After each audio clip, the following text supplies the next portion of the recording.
Welcome to the Tippy Toe Podcast. We got a special guest this morning. Who my guest is this morning, my dog? My name Fat Funny, aka Kitchen, aka Hell Real, aka Lil Aaron, aka all the other shit on God type shit. On God. Fat and Funny in the motherfucking building, dog. Yeah. We got to take it on bite, dog. I forgot to tell you about the table. Don't slam too hard on that. Okay, my bad. You know, nigga, big hand. You know, nigga heavy handed. Okay, then. Nigga heavy Strong hand. Okay, then. Oh, God. So let's take it on bite. How did you get started, dog? I started doing comedy. I started doing stand-up first. I was doing stand-up, I think I had to be like 20 years old. It's probably like 2012, some shit like that. So that was before the skits? That was before the skits. I was doing stand-up. I had my homeboys and they hyped me up to do stand-up. They were like, bro, I think you should do stand-up. You funny. I'm like, I don't want to talk in front of all them people and shit like that, blah, blah. Cause that's when I was Hell Real for real. So I'm like, I don't want to talk in front of them people and all that shit. So then they had I built up the courage. I wrote some jokes. Them niggas made me tell the jokes in front of 4 people at a park. It was just them 4. It was like 4 of them, and they just had me doing a whole set in front of them at a park. And it's like, and nobody was laughing. I was just like, nigga, like this shit might not be for me. But then when I got on stage and did it, that shit, I felt good. Like I got the first little laugh. I'm like, hold on, this might be some shit. Were you nervous though? Your first time up there? Yeah, I was nervous. I still get nervous. I had little butterflies and shit. Stomach be hurting a little bit, but. What you about to say? Once I hear that first laugh, I take off. Okay, then. That first laugh. But did you say it was Hell Real first? Yeah, I was hell. Nah, I just talking shit. But okay. I'm about to say, you feel me? Yeah, I was just talking shit, but a nigga knew. So how did it transform to Fat and Funny? When did you finally get yourself a name? That was like. Let me tell you what happened. I was tatted _sir, right, on Twitter and all that stuff, and Instagram and all that stuff. So then I started doing the comedy and. I don't know. One day I just woke up and like, let me just change my name to Fat and Funny. Then somebody had it, so I'm like, let me put an underscore in front of it. So then that shit just stuck with me. I just thought of some shit one day. I just woke up like, this shit stuck with me, like Fat and Funny. I'm like, all right, I'm gonna just ride out. Okay, so you say you started with the stand up first. I was doing stand up. So what made you transition to skits? It was there. It was like an outlet. It was a source. So I'm gonna break it down to us like it was there, but you probably ain't know. But how you got to? What was your first skit? How you even? Before Instagram started doing the skits, right? We had me and my homie B Lee. We had he had a channel called Digalo TV where he did all type of skits and shit or whatever. So we was doing skits on YouTube back in like 2011. Okay, then 2012, shit like that. Then when Instagram came with the IG the videos and stuff, I'm like, damn. I looked at it, I'm like, oh, this outlet. I can use this as an outlet to push my stand up, and then push my other talents like my acting and all that stuff also. Like, so I used to come up with ideas, skits and stuff, and write it down and do the skits and all that stuff, and we here. And when did you start seeing, damn, I think I could do this, man? People really starting to fuck with this one. Like, what was your skit? You think you did your first skit that made everybody? Probably the one Rihanna reposted. Rihanna reposted it? Yeah, she reposted like 2 of my skits. I did like a Dora Di Or or some shit like that. Like on some crib shit, like Dora Di Or, and I did hot chips and something else. And she reposted it. And then she reposted the one I did, Scribbles Be Like. You feel me? How when Scribbles Be Like when you ain't throwing no money versus when you throwing money or whatever like that. I'm like, damn, like, shit, I might be a little funny. You feel me? Like, she reposted me like, I ain't see her repost nobody else. I'm like, hold on, she reposted me like, she must be. I don't even know how she even seen that shit. Like, what was going through your mind though, Rihanna? I ain't even know. Post your shit. I was at work. Man. Somebody told you? So I was at work. My phone blown up. So I'm like, damn, who died? Oh, I'm like, I got like 20 missed calls, all type of text messages. I'm like, damn, bro, I ain't want to open this shit. Bro, I'm at work. So I opened it, and they were like, check your IG. Rihanna, blah, blah. I'm like, Rihanna did what? So I'm thinking like Rihanna like commented on my shit or something like that. Man, she reposted it. I'm like, oh shit. Then she followed me. I'm like, oh shit. She followed you. Yeah, that shit went off. That shit took off from there. You ain't hit the DMs, did you? You know I DM'd her. Yo. Okay then. Yo, was good. She hadn't wrote back though. So shit. What the people in your hood was saying? That shit. I was on fire. Everybody started booking me and shit. I started doing all type of shows, hostings, all type of shit. Shit went up from there. So let's talk about it. So how much followers you at that time when she reposted you? When she reposted me, I was like at 20K. Then after she reposted me, I was like at 50K. Like she gave you like in a day. Big boost. Yeah, like in a day. And then that shit just kept jumping. I'd be like 70K. I'm like, oh shit. You feel me? Like that shit just kept jumping. I just kept putting out content, kept being consistent, and kept doing what I do. And so, what was your next big achievement you seen on IG was shocking? I don't know. I done had a couple of shit that's on Smack. But my biggest achievement would be like for me, like stand up. I love stand up. Yeah. I love doing like standing on stage and telling jokes and shit like that. So my big achievement, it was one of my biggest achievements was this year actually. I sold out the Improv twice. Miami Improv. I was gonna say that for Am, but we just gonna just say it now though. So you sold like how it feel though doing some shit. That ain't no regular shit. Yeah. I don't want you to don't be saying like some regular shit. No. I sold that. That was a you big. got motherfuckers that's their dream never did that. Yeah, nigga, I wrote that shit on my what that shit called when you write it. Yeah, the shit you write in the beginning of the year. Nigga, I wrote that shit down like 2 years ago. I'm like, I'm gonna sell out the someone. I'm gonna sold out shows, blah blah. But when you shot though, that your first show was sold out, they had to book another. Yeah, I was shocked, nigga. I was like, oh shit. Lady hit me up like, hey, yeah, the shows, you got like about 10 more tickets left. I said, what? I'm like, the show's still like a month away. She like, yo, we gonna add another show. I'm like, I was scared. I ain't gonna lie, I was scared. I'm like, damn, I want to add another show. And then that one don't sell out. Then my girl was like, man, you got this shit. Like, we good. You feel me? Like, you do this shit. Like, we lit. I said, fuck it, I'm gonna do it. And that's, that bitch sold out. 2 weeks. What you say to the young people that want to upcoming that want to be like fat and funny? What advice can you give them? You know, low sauce, not too much, but low sauce. Yeah, nah, just stay consistent. Be original, stay consistent, and stand on your shit. Like, you feel like that's your shit, then stand on it. Stand on your brand. And they want to know, like, what's the name of the one you be doing, the Big Sweet. Yeah, what's going on, man? How you came up with that? Let us know how you came up with that one, though. Big Sweet. All my characters is like it's somebody. So Big Sweet, I have an uncle that act just like that. That's Big Sweet or whatever.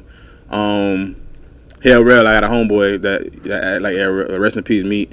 I actually based that character off him, like the whole character from when I used to do my jaw and all that stuff. Lil Aaron and Lil Aaron mama, that's me and my mama for real. That's me and my old girl. If you ever met my old girl, you know I ain't lying. That's my old girl and that's me for real. And she still to this day cuss my daddy ass out just like that. Like all type of shit. You feel me? So all my characters be based on real life shit. Just like my stand up. I try to base my jokes on realistic shit that you relate to. What's your favorite character? Probably Hell Real. What is it about Hell Real you like? I don't know. It's just that Creole shit. I just feel like that shit. Everybody know a Hell Real. Feel me? Everybody know Big Sweet too, but that Hell Real just like everybody know a Hell Real. Like I don't care who you is, you know a Hell Real or you done seen one. So, but let's break it down though. So now you start doing your skits.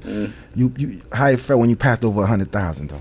Shit, dang, I every 1,000 I got, I used to be lit. Man, I used to make videos called every 1,000 I make, I call it 1,000. So I'd be like 100 1,000, and then I act like I'm quitting my job because I was working at the time. I had all them followers. I still working. Like, you feel me? Like, you still working or you end up quitting? Nah, I quit. How much followers you got to? You say I got to quit now. I got to stay focused now. I said, man, how much followers you at? I don't know. Probably like 100 and something. Probably like 150,000, 60,000, some 70,000. I don't know. Were you debating or you like it's time? I was debating. I used to have talks with my girl. I used to have talks with her and all. Like, man, I don't know. I want to lead this shit, but I don't want to. I want to make sure this shit like solid. You feel me? But I had to come to the realization like it ain't gonna be solid unless I make it solid. Facts. So it, like if I put my mindset and saying this is what I want to do, it's gonna shake for me.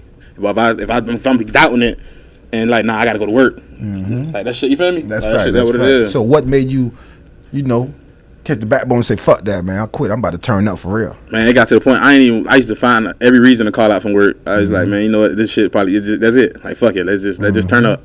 Then I started getting booked and stuff, blah, blah, like getting like more bookings out of town, all type of shit. I'm like, man, it's up. Fuck it. I'm just jump out on this leap of faith and make it do what it do. And what was your first book out of town for the people that don't know, that want to know? First booking out of town? Shit.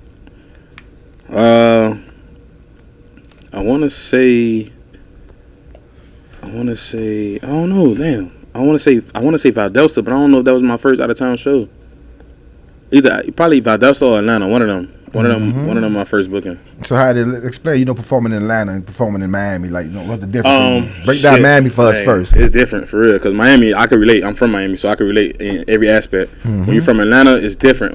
Not even just Atlanta, other states, other places, other cities, it's different. So that's why I started to make my. Let me tell you a story. I went to New York, right, in 2014. New York. I went to New York. Okay, then. I did a little tour, like just on some open mic shit. I wanted to hit these cities and hit these states and do open mics and work on my shit. Went to New York, and I got up there telling jokes like I was home. And them people just looking at me like, what the fuck is you talking about? You feel me? So that night, ever since then, I went home and wrote jokes that's universal, that everybody can relate to. So you feel like, is it true they say New York is real tough to make them laugh? Man, them people was looking at me like, man, what the fuck is you talking about? You like, find funny, you gonna know if they tough or not. That shit was crazy. I'm like, boy, shit, I was uncomfortable with them. I'm like, man, people were really looking at me. Then they got up there and telling jokes about like the Pope, and I ain't never even seen no fucking Pope. I still don't know, like, I know what the Pope is, but Nigga, I can't tell you too much about it. You feel me? Like, them niggas talk about the Pope, because the Pope was in town when I was up there. And I didn't know it was a thing. Like, they had a parade and all type of shit. I'm like, man, what they talking about? So from doing that comedy in New York, what made you go home and think and do, like, what you switched up? Man, I went to the hotel that night. Wrote everything. I told you I was in. I stayed there for like a week. You ain't wait till you get home. You did it. Nah, that shit. I felt bad. Like, I don't like when I feel like that. I don't like that. Like, I gotta get right. So I went and wrote. Like, I was writing all night, like just trying to write universal shit that everybody can relate to, like everybody can understand, and everybody can vision, like picture it and see it, like shit growing up, like just like what black parents do and shit like that, or what how, you know how black parents beat their kids and white parents don't, shit like that, like just universal shit. This is the universal shit. I just had to get right. And for the upcoming artists, comedians that's working on their craft, fat fun, let them know how long does it take to work on the joke to make sure you get it right. It's not no 1-2 thing, and that's it. It's just repetition. Like the more you tell it, the better you go get. I still tell jokes that I've told years ago. I still tell them today, and still working on it, still adding shit to it, and making that shit do what it do. And why is that important for the people that don't know? Yeah, that is very important, dog. That's why I tell people, like, repetition is like the more you do shit, the better you get at it. Of course, that's with anything. That's with sports. That's with rapping, that's with fucking singing, comedy, whatever you want to do. The more you do, the more repetition you get, the more work you get, the better you go get at it. That shit become muscle memory. And now, let me know. It's like you always uploading. How come you so consistent with it though? Some people can't be consistent. Got to. I ain't got no choice. Gotta get right. I feel like I be having so much ideas in my head. I gotta let them shits out. I gotta drop every day. I gotta record. I gotta do all type of shit. And they wanted to know, Fat Funny, since you be doing so much skit, can we any short movies or movies in the future? I got a movie on Tubi right now. You got a movie. What's the name of that movie? It's called Baker Jr. Shouts out to Gen X, Nod Ross. How did that come about? Let's know about that. Gen X hit me up. She's a producer / filmmaker in Jacksonville. I don't know if you ever seen Queen Pen. But that's the director and the writer of Cream Pen. Yeah. So that been lit. Then. Yeah. So that's her. I worked with her on this. She actually hit me up or whatever and gave me the opportunity to do Baker Jr. Co-star in it. What part did you play? What was your? I played two. I played Hell Rail in one scene, and I played Greg in the other scene. So it was like Baker Jr. is like the movie was about this dude. He worked at a post office, and he came across some weed, and he told his homeboy, and they was broke. They was trying to get money or whatever, so they just came up with the idea to bake the weed and sell brownies. And when they did it smacked. Okay. So ever since then, they've been looking for boxes that got weed in it, blah blah, and just trying to get right. And how it felt, though, trying to work to do that right there. That shit was lit. Like it was lit. It was a great experience. So you had to memorize the script and yeah. I had a whole fucking 70-something pages. But how? Okay, a lot of people don't. How do somebody memorize the script? Do you really got to study that? Repetition, same thing. I tell you, with everything, repetition. Like the more you look at it, the more you read it, the more you go get it. How long it take they took y'all to do your parts? Shit, we filmed for like how long we filmed for? We was doing like 16-hour days. Damn, how many days you think? I don't even know. Probably like 5, 6 maybe. 5, 6 nonstop, like back to back to back. Then I had to go back up there again, back to back. So I don't know, probably like 10 days. And now you know the tippy toes, they nosy. Yeah. They want to know what's your relationship with Rick Ross. That's my homie. We're gonna talk about the first clip first. Yeah. How you made that happen? The first clip. The first video you got with Rick. Bro, fuck with me. Like them boys been fucking with me. Like I know the whole camp. You feel me or whatever. You know, from some Carol City shit. Come on now. Whatever. So them boys been rocking with me for a minute, and back in the day, I don't know if people remember this shit, but I used to act like I was signed to MMG. I used to make the fake chain, and I used to go on my page and post like, yeah, nigga signed, blah, blah, blah, blah. And when I used to make them videos, I used to tag them. So when I tagged them, they'll be under the post, like laughing and shit, like Gunplay. Shouts out to Gunplay too. Fonzo, Black Bo used to be on that bit. Rest in peace, Black Bo. Just Kesey, Breed, all the niggas used to be on them and shit, like laughing and shit or whatever. So one day, I seen Ross on them and shit. I'm like, damn. Okay then. Okay, you feel me? I'm like, okay. What Ross was doing underneath? And they were laughing. Like I had made a video about the crib. I said some shit about the crib or whatever. I said, Miami is not a part of Florida. We just Miami. You feel me? Like don't say Miami, Florida. Just Miami. I said some shit like that. And I went there like laughing on that shit. You just took us all out of the guy. Yeah. I just did some shit. You know, that's what we be saying at the crib. Like we different. You feel me? Type shit. Going down. I seen bro laughing on this shit. So you feel me? I had hopped in that boy DM type shit. I'm like, yo, what they do, my boy? I see, you feel me? Like, nigga, appreciate you for, like, you feel me? Blah, blah, blah. And ever since then, bro, been rocking with a nigga, you feel me? Like, just, he hit me up like, hey, pull up, nigga. I wanna fuck with you on some shit. Like, so he told you, let's do some shit. Yeah, he said, pull up, nigga. I wanna fuck with you on some shit. I'm like, say less, nigga, now. Okay, so now let's talk about That one that just went crazy viral. That one y'all just did. How that came about? It looked like you went to ATL for that one now. It was ATL. I was at the Promised Land. Let me know how that went about. Great. Bro, I told you, bro, hit me up like, man, I want to fuck with you, bro. Like, pull up. So I pulled up, and you know my skits be on script. I don't write none of my shit. Freestyle. Improv. I improv all my skits. So he like, man, let's do some shit. So right when here you with be the at book. improv, you be freestyling. I freestyle. I feel like that shit be more organic when I do You don't that. write now. So you don't write for the improv. Nah, I write for my stand up. Yeah, I write for my stand up, but like, as far as my skits, I like to do that shit like natural. Like whatever come to my head, come to my head. Let that bitch out. So he hit me up. I went to the crib. He like, man, let's do some shit right here. I got the book right here. Blah blah. I just went off the dome. I said, man, record. I'm finna get right. Blah blah. He recorded, and we just shot that shit like 4 times. Cause Slab was laughing. Shouts out to Slab too. Slab was laughing first, and then I think Fat Boy was laughing. And then we had to shoot that shit again, but we got it right. Well, you shot that bill was gonna do crazy like that? Nah, yeah, I know it was gonna go crazy. That bill too clean. Up in front of the big crib, big car. Know that bill gonna go crazy. God damn, I said you done post went up after that, dog. Yeah, I got all type of shit. I ain't even post yet from the crib. I'm talking about the promo posters, man. Oh yeah. You done hurt a nigga pocket. Yeah, nah. It's $63. It's $63. It used to be 40. You feel me? I was loving that photo. You know, we used to that photo. Yeah, I don't know. Like, it might not be 63 next week. That's what I'm saying. God, so it might be 100. It might be 100. You never know. It might be 150. Y'all better get in right now. Trying to tell you. For real. And now let's take it, dog, to that night, dog, of selling out, dog. It felt like it was a boxing ring. Because I ain't going to lie. Me and my friend, when he brought his drunk girl, they got drunk and... Oh, they was in the front. We had to leave. Oh, I remember that. Yeah, he had the drunk girl in the front. I remember that shit. Girl, man. I'm like, man, because, you know, we bought tickets. I'm like, man, I got to go see this shit. Yeah. I'm like, it's going down. So we got tickets early, then got kicked out. Yeah, y'all seen that. Y'all was sitting right in the front. I'm like, oh my God. But let me know how it was. Like, did it feel like a fight night? That shit was lit, bro. Like, first of all, shouts out to the team. Shouts out to Ridiculous Nick, Chris Priester, Shea Butter, Pookie F Baby, TP Miller, man. Like, that was like we lit. You feel me? Like, that's my Is that that team. A squad you put together? Yeah, I put that line how up together. How did you put that line? Let's talk about it. Let's talk about the play. Well, I've been rocking with them. What made you choose? I've been fucking with them for a minute. Like, even before, like when I first started type shit. I've been fucking with TP Miller. We used to do skits together. We still do skits together. Shea Butter. Shea always been solid with me. Chris Prieston, funny as shit.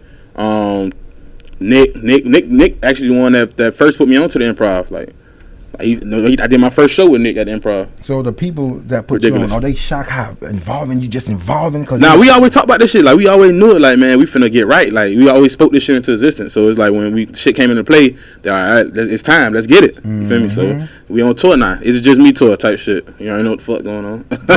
Damn, man. Yeah. How you came up with that thing? I don't know. Improv. Sometimes you be having improv, bro. I was going one day on the video and went to hit that bit like that, and that shit I seen everybody was talking about it. We finna run it. Okay then. Yeah. So now break it down now. So you walking in there, you already know it's a packed night. Let me know what was going through that bit. I was like, boy, I ain't lying, I'm fresh as fuck. That was what you was wearing, first of all?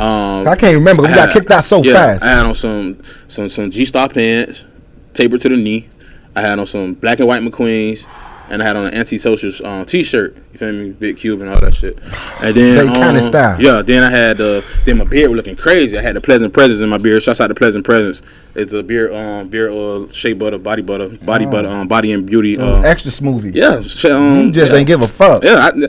Every time I do that to my beard, like my beard make me feel crazy. You feel me? If my beard on point, I'm on point. You about to kill him. Man, shouts out to Pleasant Present one more time for that body butter, that shea butter, that beard, that all that, or face scrub, all that. Y'all better get that. Yeah, get that ASAP. I'm posting in my story too.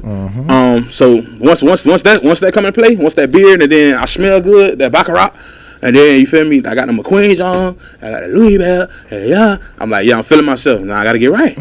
But we'll seen you up there, though. You look like you've been doing it for over 10 years, though. I've been doing it for like 8. You is the motherfucking veteran. I ain't a vet. I'm still learning, but I've been up there looking like a vet, though. I've been working. Bro. Like, nigga just been grinding. I still to this day hit open mics, all type of shit. And what do you say? And does this shock when the kids want to run and take pictures with you and stuff, trying to fire you up too now? Yeah, always. I embrace it now. At first it was like, I wasn't used to it, so I'm like, damn, like, you feel me? Like, fuck, you feel me? Like, I'm with the fam. I'm trying to spend time, but now I embrace it. Like, you feel me? Like, take the pictures, because I know how I feel for somebody to be like, no, I ain't taking no picture with you. And I'm like, damn, Yeah, but so for somebody to be like, stop out they day, they take their time out their day, take a picture with you. That shit mean everything to people. You feel me? So I do it. In fact, for the people that don't know, how can they follow you too though? Oh, you can follow me on Instagram at _Fat and Funny, on TikTok _Fat and Funny, Twitter _Fat and Funny, on Facebook Fat Funny ENT, aka Kitchen, YouTube Fat Funny ENT.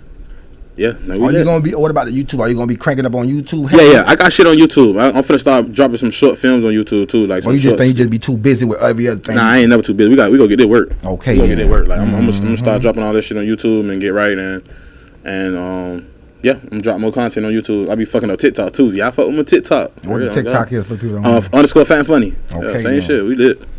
Even though you say you just getting started, what you say to the people that say, "Oh, you a big dog at the Improv now"? That's what they saying. That's what they saying. We still got work to do. What you mean by that? We got work to do. We on tour. We still got. I want to sell out the Improvs everywhere. Okay, then. Not just the crib. You feel me? I appreciate the crib for rocking with me too. That shit was like, that shit felt good. Like, you know, the home fuck with me like that. Like, I was like, yeah, this shit, like, we lit, nigga. Like real Carol City shit. You know what I'm saying? Like, is everybody from Carol City too? On the show? No, Shay is from West Palm. Chris Prieston is from Broward, Fort Lauderdale, I believe. TP Miller's from down south. Nick is from North Miami, and Pookie is from down south also. Okay. So what places do you want to take the tour? Let us know. Oh, we lit. We finna hit Tampa, Orlando, and then we going to Arizona.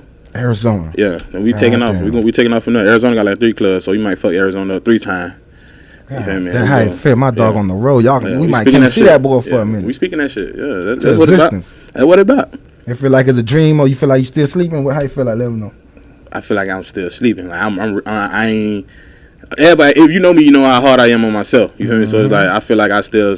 I know I got a lot of work to do. Like I ain't even scratched the surface yet. Like the shit I want to do. And what other comedians you done ran across and touched? Base with. Oh, I done did shows with everybody. Like from Instagram people to big people like Mike Epps, D. Ray Davis, Monique, Tommy Davidson. Who else? Earthquake, Bruce, DC Young Fly, Desi Banks. Pretty V, B Simone. I done did shows with everybody, bro. Are you shocked though? I mean, are you shocked when them big people know who you is? Yeah, I be shocked. That's what we want to know. I be shocked. Who had you did a show if that know who you was and you like, nah, you motherfucking know me? Well, okay, let me tell you this first. I did a show with Monique, the Shack All-Star Comedy Jam in Tampa, right? In Tampa, Monique. Yeah, with Monique. So I got off stage and she pulled me to the side and she was like, baby, keep doing your shit. You feel me? Like, she like, either they go do 2 things. They either go laugh or they not. Keep doing your shit. And then she got back on stage and told them to clap for me again. No. I was like, oh shit. You feel me? Like, what? I was like, God damn.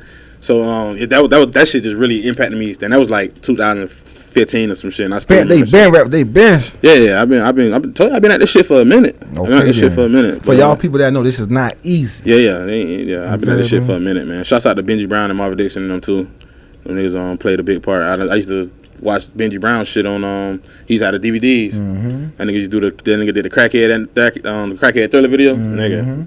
So yeah, I've been watching comedy for a minute. Like I've been a fan of this shit for a minute. Okay then. So what they need to be looking for? Let us know what is anything more, any closing line, anything. Yeah, I got merch. I'm coming out with some more merch too. Coming out with some more merch and more characters and everything. Y'all stay tuned. I am finna start some businesses too. Okay, yeah, what kind of? Damn, what made? I don't want to tell y'all what kind, but we finna start some businesses and shit. I got my hand in the Pleasant Presence. I got a hand in that. Yeah, we working. We lit. P's Kitchen coming soon. Yeah, we like to eat type shit. I'm fat, so P's Kitchen coming soon. Oh, yeah, yeah, big menu, all type of shit. And we lit. Yeah. And people want to know a little personal, like growing up, was it single parents, both parents? It was listen, Lil Aaron and Lil Aaron Mama is my life for real. Y'all think I'm playing? Like it was my old girl, and she calling my daddy for shit, cussing my daddy ass out, like nigga, fuck you, like type shit. You feel me? Like that shit real, man. All my shit is real, man. And what about high school? Did we graduate high school? Yeah, I went to Carol City. I graduated from Carol City and I played ball and all. Yeah, shouts out to Carol City. What kind of sport did you play? I played football. What position? I played offensive line. Starting off the bench. I started offensive line. How you say you was in it? I was alright. I'm 5'10", so I was playing offensive line at 5'10". I was probably like 190, but the nigga was strong, dude. Okay then. The nigga was strong. Okay then. He ain't good turning up. Come on now, we made it to the second round of playoffs, but I got hurt. No. And I got hurt in the probably like the 4th quarter or something like that. And then you know how that shit go. We lost the crop. Okay. So damn. So was comedian Was you a class clown at that time? Yeah, I won class clown. You know, they do the little senior breakfast brunch shit or whatever. I won class clown or whatever. I always been like crazy. Like I always did crazy shit. We used to put pranks on each other and shit in school, and like I always been like crazy, like funny and shit. But in high school, you ain't know you want to be a comedian. I ain't know I wanted to be a comedian. I thought I was going to the NFL. Okay then. Yeah, so my dog know we're gonna make it some type of way. I thought I was going to the league. I say, boy, you got me fucked up. I was going to the league. What football players from your city, you know, the crib you like, you know? Santana Moss. It's a couple. I ain't gonna lie. Santana Moss, Freak, Ricky Jean Fan Squad. We call him Freak at the crib. It's a couple, man. Kenny Phillips. I really thought I was gonna be like Devin Hester or some shit, cause you know Devin Hester played for the U. You feel me? Like, and everybody want to be like Devin Hester. Like everybody thought every fat nigga. I always want to get the ball and run and think he like kick back, like throw a touch. They think he Devin Hester. You feel me? What about the college? You perform at the U anything yet? Yeah, I did UM. I performed at UM, FAU. It was vibing. I performed for the what's that sorority name? The Deltas. I did the Delta. I did something for the Deltas there. I did UF. I did UF before. I did FAU. I did UM, and I actually had a scholarship to UM. Yeah, that's crazy. Like I had a scholarship for UM and FAM. But then Miami-Dade hit me up. I'm like, damn, I might as well slide to Miami-Dade because, you know, UM probably was too far for the old girl. Yeah, so I was like, shit, I can't drive 30 minutes. I can just drive right here 10 to go to Miami-Dade. Feel me? Type shit. And my dog, fat funny though. How it feel representing for Dade County, knowing you putting on for your city, you representing for your city, you know, Miami. We lit. We turn up, Miami. Yeah, I appreciate y'all keep supporting me. We go keep being lit. We keep turning up. We lit. And what else you want to say? I know you got stuff you got to go do. Want to keep getting. What else? Yeah, ain't no pressure. What else you want to say before you get out of here? Shit, we only gonna get bigger and better. We got more shit. If you haven't caught a show yet, make sure you catch a show. I got shit coming up. I'll be posting it on my page, so just stay tuned. Look on my page, look on my story, all that shit, and we lit. And any shout outs? Yeah, I want to shout out to my team. Shout out to my manager / assistant, Precious. Shouts out to B. Lee. That's one of the people I really want to shout out. I always got to shout him out everything I do because he really one of the reasons I'm really doing this shit. You feel me? So shouts out to B. Lee. Shouts out to everybody. Why you say that? He the one that started me. He one that put me in the skits on YouTube, and then he one of the people that amped me up to get on stage. Okay then. For the people who want to know that, want to check your next coming up shows. What you got coming up? I got a show at F8. No, I got a show at Flomo. November 1st. That's next week, Monday. Can they go online? Any website? Yeah, I'm the link. I'm posting all that. When they send all the stuff today, they just locked it in today. Okay. When they send all that stuff, we lit. We had Flomo for the homecoming, I believe. You already know. Monday, and then we in Atlanta. We in Atlanta the day after Thanksgiving. My dog. So you down here to eat Thanksgiving? Down here, I'm gonna eat, and then I gotta fly to Atlanta the next day. Damn, you gonna be able to do that? Yeah, I'm gonna be full. I'm gonna sleep on the plane. Okay, then. Full. Then 19th, I got a show in Orlando with Linnell. Disney World. And yeah, I got a show in Orlando at the Experience with Linnell. You know who Linnell is? She's touring Cat Williams right now, nigga. Yeah, the bald head lady. She funny as shit. I did a show with her like in 2015. We bringing it back again now. And I had a shirt on that said, I used to have a saying the dick here. Are they gonna be okay when they come now? You all shiny and shit now? Yeah, they vibing. I mean, you all iced and shit on you like the only comedian iced out now. I'm from the crib, man. Okay, then they kind of got to represent. You know you gonna turn up every time. Then. Man, y'all know what it is, man. We appreciate Fat and Funny coming through. You know what the fuck going on? Okay, then Tippy Toe Podcast. Till next time, y'all know what it is. We gonna keep bringing them. Yes, sir. Motherfucking legend making, baby. Y'all know what it is. Tippy Toe till next time. Yes, sir. Okay, then.